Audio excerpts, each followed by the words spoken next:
Hey everybody, it's the Mad Master here, doing another video. Just watching an episode of The Prisoner, which I'm watching all the way through. I'm not going to talk about The Prisoner in this video. Just needless to say, I think a lot of what we're going through right now kind of reminds me of The Prisoner, unfortunately.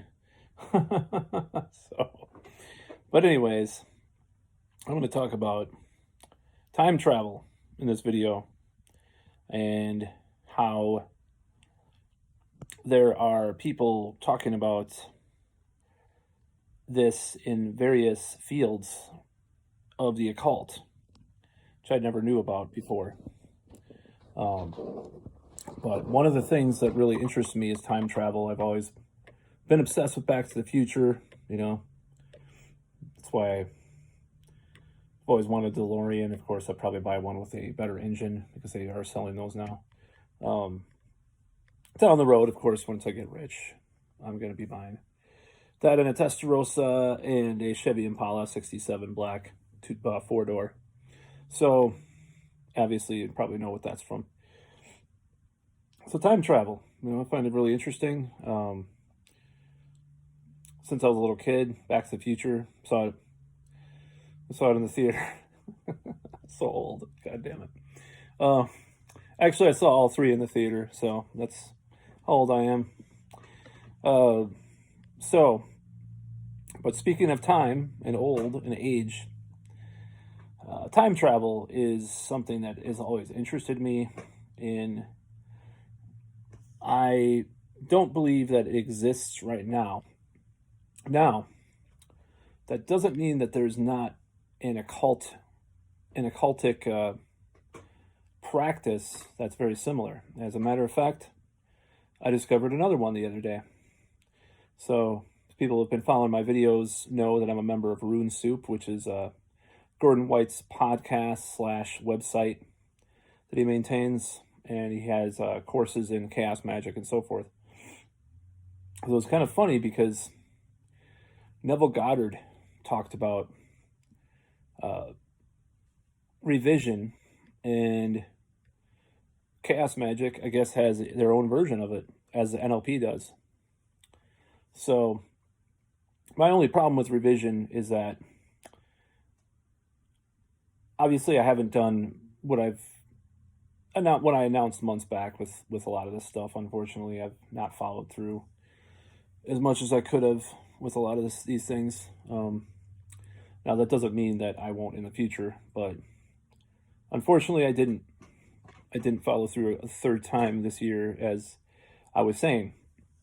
My problem is I cannot get myself in a relaxed state enough to do the type of imaginal scenes that revision requires some of the time.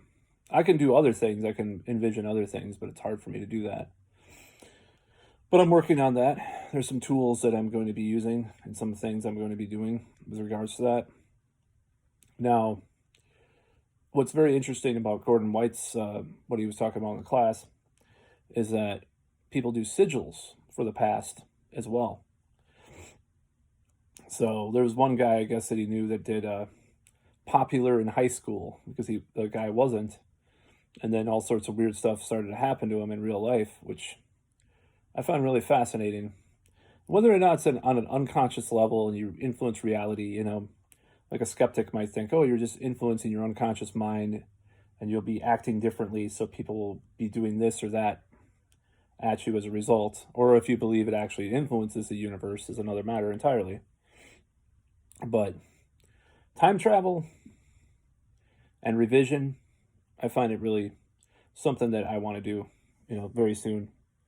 There's a lot of things I want to revise, and, as far as Neville Goddard, or if I do it the sigil way, I'm going to be doing that.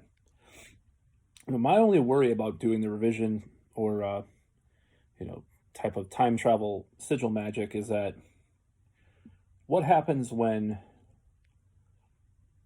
you come up to a memory and then the previous memory influence the things to go to the other memory, and then that's eliminated. So what do you do with that memory? I don't know, I guess it'll all be answered in time. I'll give you an example, though. So it's kind of like, I guess this is time travel logic because these paradoxes.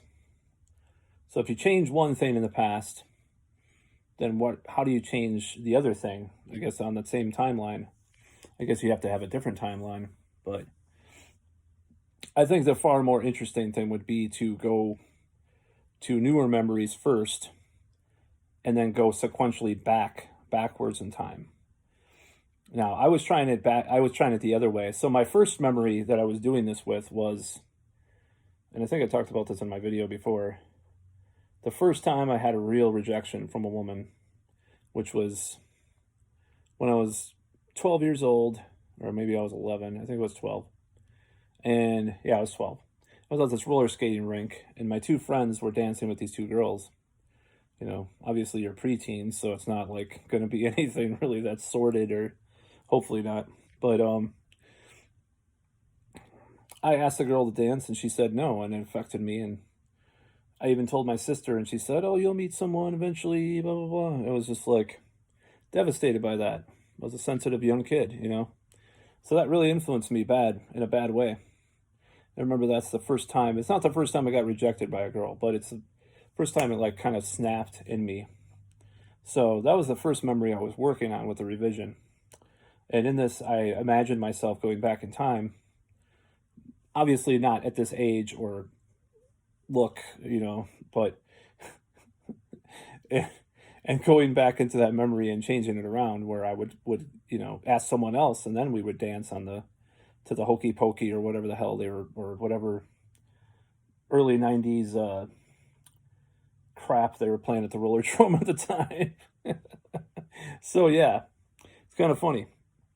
But that is one thing I think that could be, that maybe doing it a little bit more with recent memories and then going back might be less harmful, or not harmful, but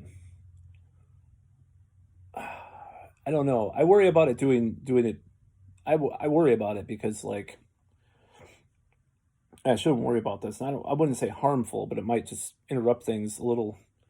If it actually works, if people believe in this whole crazy shit, if it actually works, then it might cause a lot of weird, crazy stuff to happen. And I don't mean bad stuff necessarily, but it could be a little more whimsical. Hopefully not bad. I don't think it would be bad unless you're doing something really harmful in the past, like you said, "Oh, I should have killed this person," or something like that. Something like that would be bad. But it's a very interesting practice and something that I'll be doing, and I'll be doing it backwards. There's some recent memories that I should have, some other actions I should have taken with people or situations, and then going back from there.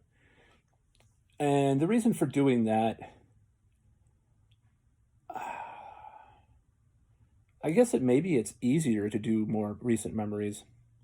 So maybe it's kind of like easing myself into doing the revision thing and doing it in a better way, because I can remember the more recent things better.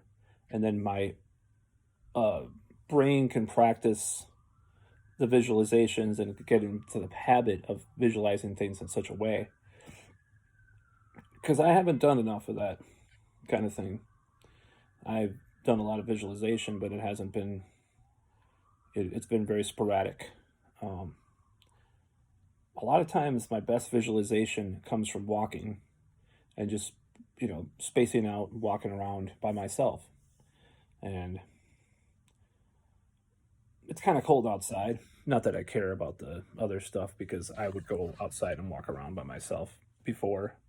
And during this whole thing, I've been doing that here and there. So it doesn't really matter.